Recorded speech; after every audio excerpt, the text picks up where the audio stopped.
97 թվականից եղել է ագրոքիմիական լաբորատորիա ակադեմիային կից։ Դրանից հետո 50-ական թվականներին մեր ինստիտուտի հիմնադիր Գագիկ Դավթյանը գնացել է Հոլանդիա ու տեսել է, որ բույսեր են աճեցնում առանց հողի։ Ասել է, այս հենց մեր Հայաստանի համար է, քանի որ մենք հողային տարածքներից նեղվում ենք, հենց կարելի է բացի նեղվելը շատ ունենք քարքարուտներ, աղուտներ, ալկատի հողեր, պոնչաբարդների մնացած տարածքներ ու որոշել են, որ այստեղ դնեն հիդրոպոնիկա, սարքեն հիդրոպոնիկա, հենց այս տարածքը եղել է քարքարուտ չմշակվող տարածք։ Սկսել են հետազոտությունները սկզբում բանջարեղենային բույսերի վրա, հետո անցել են դեղատու եւ եթերայուղատու ավելի թանկարժեք փոքրատոննաż բույսերի վրա, որպեսզի իրեն արդարացնի։ Հիմա արդեն ամբողջ աշխարհում լավագույն տեսքով բանջարեղենը մշակում են հիդրոպոնիկ եղանակով, վերջին 4-5 տարիների ընթացքում մեր Հայաստանում են արդեն կարծես թե այլևս չեն վախենում հիդրոպոնիկա բառից, չնայած ինձ թվում է, որ ինչ որ մի բան նստվածք թողել է, որովհետև դուք երբ որ մտնում եք խանութ, երբեք չեք տեսնի էտիկետկայի վրա գրած հիդրոպոնիկ արտադրանք։ Չեն գրում, որովհետև ժողովուրդը դեռ այն թյուր կարծիք ունի հիդրոպոնիկայի մասին, որ դա քիմիա է, դա առողջությանը վնաս է եւ այլն, բայց ես միշտ ասել եմ, մենք ինքներս ամբողջությամբ քիմիա ենք։ Մեր մարմինը ամբողջությամբ քիմիայից է բաղկացած։ Եվ այն քիմիական տարրերի որոնք գտնվում են հողի մեջ, եւ մեր պատրաստած լուծույթի մեջ գտնվող քիմիական տարրերը, դրանք բոլորը գալիս են Մենդելեևի պարբերական աղյուսակից։ Նույն բանն են, ոչ մի տարբերություն, ուղղակի հողի մեջ դրանք ավելի դժվարամատչելի են բույսի համար, իսկ հիդրոպոնիկայում մենք տալիս ենք ավելի մատչելի ձևով, բացի այդ միևնույն ժամանակ մենք ապահովում ենք բույսի աճեցման համար բոլոր գործոնները, տեսեք, եթե հողը ջրում ենք, թթվածնի մուտքը արդեն զգալիորեն կրճատվում է, բայց երբ որ մենք հիդրոպոնիկան ենք ջրում, լուծույթը բարձրանում է վերև, հետո իջնում է ներքև, իր հետ իջացնելով նաև թթվածինը դեպի բույսերի արմատային համակարգ։ Այսինքն հիդրոպոնիկան բույսերը միշտ ապահովված են թթվածնով, սննդատարերով, ջրով։ Հողում լինում է կամ ջուր, կամ թթվածին։ Այսինքն այն շատ բավականին կարճ է այն հատվածը, երբ որ կարող են երկուսն իրար հետ զուգակցվել։ 70-ականների սկզբներին ավստրիական Գյուլբենկյան ֆոնդի միջոցներով սա առաջին աշտարակային ջերմատունն է ամբողջ աշխարհում, որը տեղադրվել է մեզ մոտ, ինքն էլ էր հիդրոպոնիկա։ Անկեղծ ասած ուզում ենք շահագործել, բայց մոտավորապես մի 15 միլիոն դրամի հետ է կապված շահագործման գումարը, որովհետև ամեն ինչ պիտի թարմացվի, այդ անոթները, որոնց մեջ բույսերը պետք է դրվեն, ընդհանրապես չկան, հետո մի հատ տեխնիկական սպասարկում պիտի արվի, որ վտանգ չներկայացնի, քանի որ արդեն բավականին երկար տարի է անցել։ Ուրեմն կարուսելի վրա նստատեղեր կան, որոնք sense պտտվում են, նորից բարձրանում են, իջնում են, չէ՞։ Մտածեք, որ այդ նստատեղերում բույսեր է դրված։ Ուրեմն ամենաներքևում գտնվում է սննդալուծույթի ավազանը։ Այդ բույսերի լաստակները նախ ինքը խիստ կարգավորվող, կառավարվող համակարգ էր, ուրեմն եւ կարգավորվում էր այդ անիվի պտտման արագությունը, այսինքն 1 ժամում քանի պտույտ անի, եւ սննդալուծույթի մեջ, որ արդեն բույսը մտնում էր սննդալուծույթի մեջ, քանի վայրկյան մնա, որ արմատը հասցնի վերցնել։ Վարակույրներ ուներ, երբ որ շոկ էր, վարակույրները ավտոմատ իջեցվում էին, երբ որ այսպիսի եղանակեր բարձրացում էր, պատուհաններն էին բացվում, փակվում։ Մի խոսքով, այդպես երբ որ պոմպը միանում էր, ինքը պտտվելով գալիս հասնում էր այդ սննդալուծույթի մեջ, մի քանի վայրկյան մնում էր, այսինքն ինչ որ պետք էր իրեն վերցնում էր, նորից բարձրանում էր վերև։ Ու այդպես հերթով մեկը մյուսի ես որ տեսել եմ, աճեցնում էին այն ժամանակ դեկորատիվ բույսեր, որոնք մեր սենյակներում ամեն մեկս մի քանի բույս ունի, այդ բանը անոթային փոքրիկ դեկորատիվ բույսեր էին աճեցնում։ Ուրեմն սա մեր փոքրիկ վեգետացիոն փորձադաշտն է, ցանկացած բույս, երբ որ ուզում ենք ներմուծել հիդրոպոնիկա, սկսում ենք այս փորձադաշտից, որտեղ ուսումնասիրում են ընդհանրապես այդ բույսը հիդրոպոնիկայում կարող է աճել թե ոչ։ Ձեզ ասեմ, որ բոլոր բույսերը կարող են աճել, բայց ինչ որ մի ժամանակ։ Այս փորձադաշտում ուրեմն սկսվում է, այսպես ասած, հիդրոպոնիկ բույսի աճեցման տեխնոլոգիայի մշակումը, այսինքն առաջինը փորձում ենք ինքը աճում է ընդհանրապես թե չի աճում, հողի հետ համեմատ ինչ արդյունք է գրանցում։ Երկրորդը ընտրում ենք հիդրոպոնիկայի համար շատ կարևոր պարամետր, դա սուբստրատն է, այսինքն եթե ինքը որ սուբստրատն է գերադասում։ Ամբողջ աշխարհում կան բազմաթիվ սուբստրատներ, բայց մենք գերադասում ենք, մինչև այսօր էլ մենք օգտագործում ենք մեր Հայաստանում Հայաստանի ընդերքից վերցված սուբստրատները, դա հրաբխային խարամն է, գլաքարն է, պեմզա եւ այլն։ Քանի որ դրանք ոչ հողմահարում են, հիմա ինչ սուբստրատ որ տեսնեք, դա 60-ական թվերից միջև հիմա նոր երկու մեքենա առել ենք, այնտեղ բուրգը տեսնում եք, այսինքն երբ որ բույսը հանում ես, հետո սուբստրատը դուրս է գալիս, ինքը պակասում է, բայց այդ սուբստրատը չի փչանում։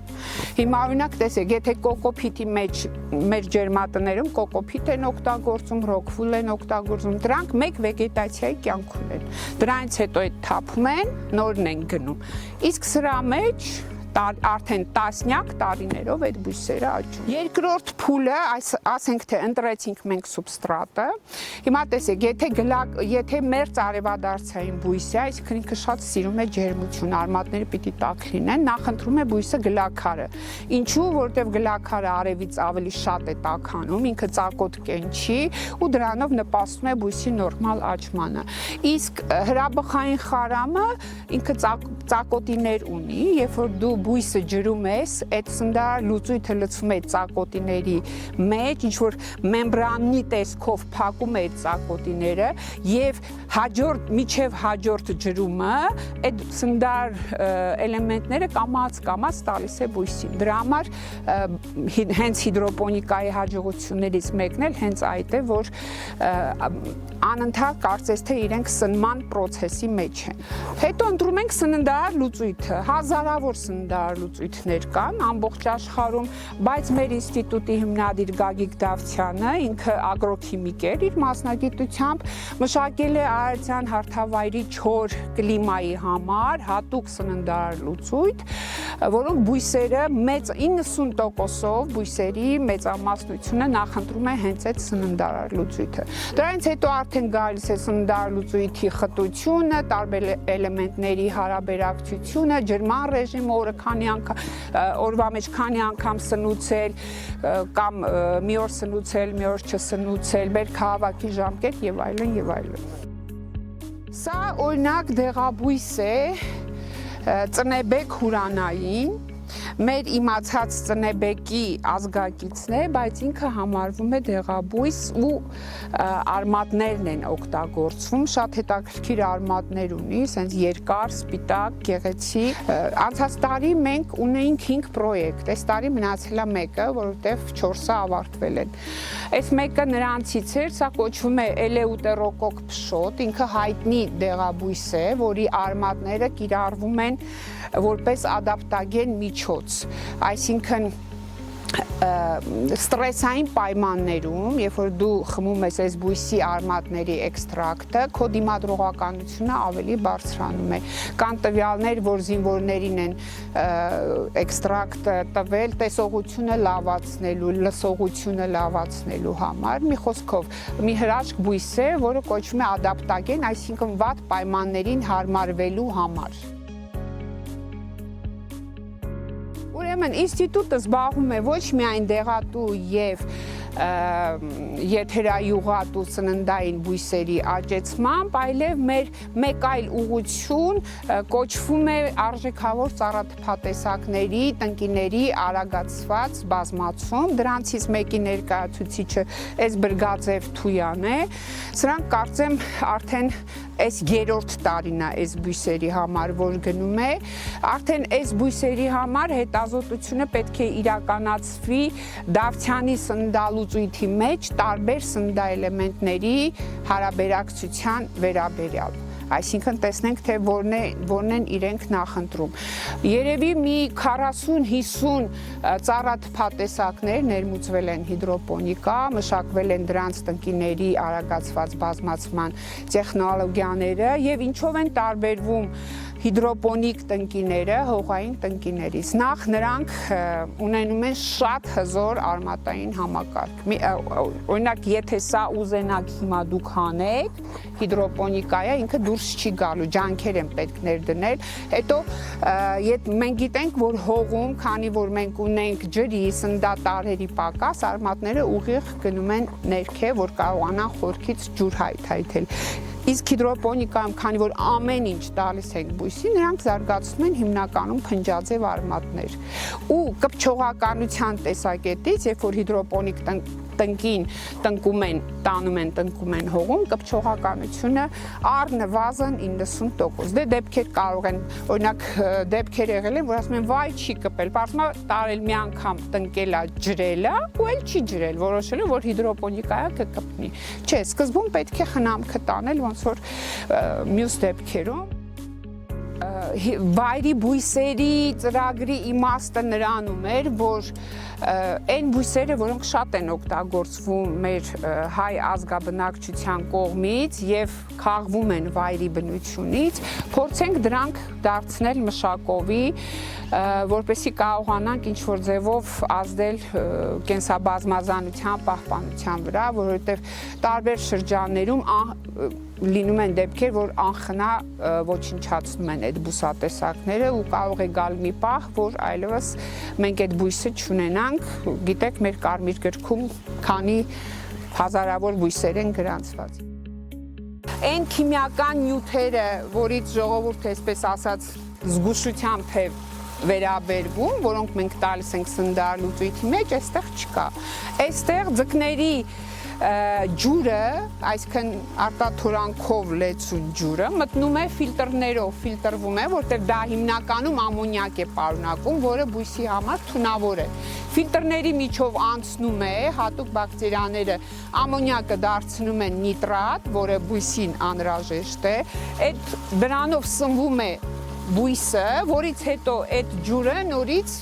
լցվում է ավազանի մեջ, այսինքն փակ համակարգ է շրջանացվում։ Սրանք էլ մեր հողային ստուգիչներն են, ամեն բույսի համար, որը մտնում է հիդրոպոնիկա, մենք դնում ենք հողային ստուգիչ, որ հասկանանք հողից ինչով են տարբերվում այդ բույսերը։ Գուցե այնպիսի բույս լինի, որ ինքը հողում ավելի լավ է աճում, քան թե հիդրոպոնիկայում։ Ասում եմ, այդ բույսերը հենց վայրի բույսերն են, որ դեռ արդեն գտնում ենք, մենք հիդրոպոնիկայում նաև այս տարի որոշեցինք իրենց օրգանական պարտանյութ տալ, քանի որ իրենք սովոր են օրգանականի, մի քիչ խաբենք, մինչև տեսնենք ոնց ենք դուրս գալիս։ NFT հիդրոպոնիկան հիմնականում կիրառվում է սալաթային բանջարեղենի համար, այստեղ ջուրը, տեսեք, բանը, սովորաբար այս NFT-ի համար օգտագործում են ռոքվուլ, այդ քարե բամբակների մեջ են դնում, բայց մենք դրանից էլ ենք հրաժարվել, մենք կիրառում ենք հենց մեր այս սուբստրատները, որով Հայաստանը հարուստ է, սրանք մի շաբաթից հետո, եթե գայք արմատները տեսնեք, այսինքն մեծ արմատներ են լինում, նույնիսկ մենք հանում ենք, կտրում ենք, որպեսզի խողովակը չխցանի։ Ավազանից ջուրը պոմպի միջոցով գնում է, հետևից ինքը ունի որոշակի թեքություն, հետևից այսպես աստիճանաբար գալիս լցվում է սրանցով, նորից հետ է գնում ավազան։ Սա անընդմեջ շրջանացվող համակարգ է ու եթե հանկարծ հոսանքի խափանում լինի, այս բույսերին պետք է անմիջապես տեր կանգնել, որտեղ երբ որ ջուրը գնաց, լցվում է ավազանի մեջ, արմատները մնում են օդի մեջ առանց որևիցե բանի ու չորանում են։ Սա կոչվում է ջրաշիթային հիդրոպոնիկա։ Հիմա տեսեք, այնտեղ եթե լուծույթը տակից էր տրվում, չէ, այստեղ վրայից է տրվում, որ մոտենակ կտեսնեք խողովակները, վրայից խողովակներ է գնում եւ խողովակների վրա կան անցքեր որոշակի հեռավորությամբ։ Այդ անցքերով ջուրը լցվում է այս տարածքի մեջ։ Այստեղ բույսին տրվում է այնքան սնդար լուծույթ, ինչքան իրեն անհրաժեշտ է, որտեղ ինքը ավելցուկի տեղ չունի։ Տեսեք, այնտեղ երբ որ տալիս էինք, ավելցուկը գալիս լցվում էր ավազանի մեջ։ Սա ամբողջապես փակ է։ Այս խողովակները դրել են, որ հանկարծ ինչ որ մի ավելցուկային լուծույթ մնա տակը, այս խողովակի միջոցով մենք բան ենք մտցնում մեջ ու տեսնում ենք, մենք նստվածք ունենք, թե ոչ։ Որն է հիդրոպոնիկայի պրոբլեմների ինստիտուտի գլխավոր առաքելությունը։ Դա Հայաստանում առկա ավանդական երկրագործության համար ոչ պիտանի հողերի ներգրավումն է արտադրության ոլորտ։ Մենք երբևիցե չենք ասել, որ մենք ուզում ենք մրցակցել ավանդական երկրագործության հետ, չկա այդպիսի բան։ Հիդրոպոնիկան օգնության է գալիս բոլոր այն դեպքերում, երբ որ հնարավոր չի սովորական եղանակով բույս աճեցնել։ Դրանք աղուտ ալկալի հողերն են, քարքարուտ հողերն են, հանքերի պոչամբարներն են, թեք տարածություններն են, շենքերի տանիքներն են, այսինքն որտեղ հնարավոր չէ հողագործություն կազմակերպել, այդտեղ օգնության է գալիս հիդրոպոնիկան։ Մեր ինստիտուտի հիմնական նպատակներից մեկն է տարբեր արժեքավոր, փոքրատոննաժ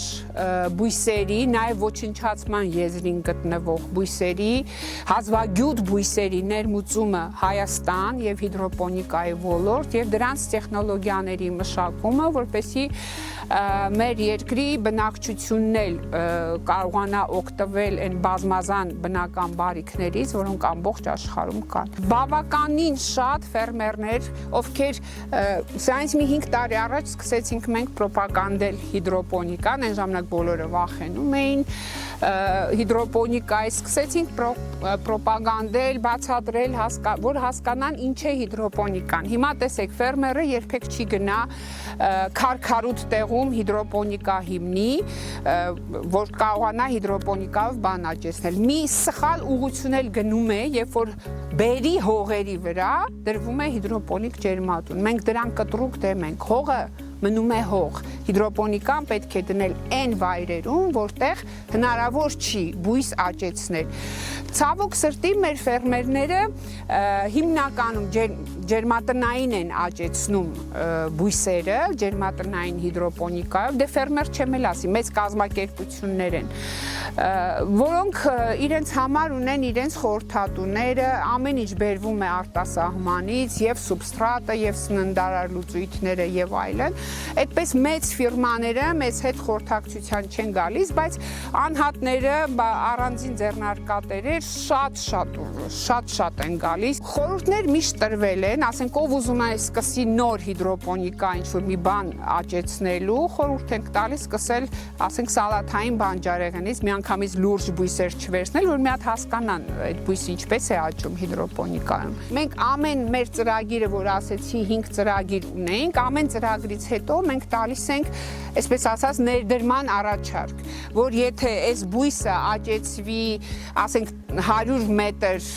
հիդրոպոնիկայի, մի հեկտար հիդրոպոնիկայի վրա, ինչպիսի օգուտ կարող է ստանալ ներդնողը, ինչ արտադրանք կարող է ստանալ, ամեն ծրագրից հետո այդ ներդրման առաջարկը տրվում է։ Խնդիրները երևի թե այդ ֆինանսական խնդիրը, որովհետև տեսեք, սա ոնց որ գործարան լինի։ Երբ որ գարունը գալիս է, ասենք մի հատ փորձարկում են խողովակներով, այդ խողովակները փթում են, այն միացման տեղերից ջուրը կաթում է, բավականին մեծ, չեմ ասի բավականին մեծ, բայց որոշակի ֆինանսական միջոցներ մենք ավելի շատ ենք օգտագործում, ասենք թե քան թե մյուս ինստիտուտները, որովհետև հենց անմիջապես կապված է բույսի հետ։ Սա տեխնիկա է։ Այսինքն դեպք է լինում, որ մենք չենք հասկանում, մարդ ենք հրավիրում, որ ինքը գա հասկանա, թե ինչու ասենք այս մի լաստակի մեջ լուծույթը լավ չի մղվում կամ պոմպը ինչ որ միտեղ խցանված է, դե այդ բոլորից մենք հո չենք հասկանում, հատուկ մարդ են կան, չէ՞ որ գալիս են, տեսնում են եւ այլն, բացատրում են։ Երևի թե ֆինանսականը ու ամենակարևոր ֆինանսականից էլ առաջ կադրերը։ Երիտասարդությունը բավականին բարձրացրել են աշխատավարձները, բայց չեն ուզում։ Անգլերենի իմացությունը բավականին ցածր է, իսկ ասպիրանտուրա ընդունվելու համար պետք է հանձնեն ունենան անգլերենի կամ որևիցե օտար լեզվի որոշակի գիտելիքի որոշակի պաշար, որը չունեն։ Ասենք հազվագյուտ մարդիկ են, եթե մեր ինստիտուտներում, գյուղինստիտուտում, պետական համալսարանում, մանկավարժականում, եթե 1-2 հոգի կան, պահում են իրենց մոտ։ Մենք այս պահին կադրերի խնդիր ունենք։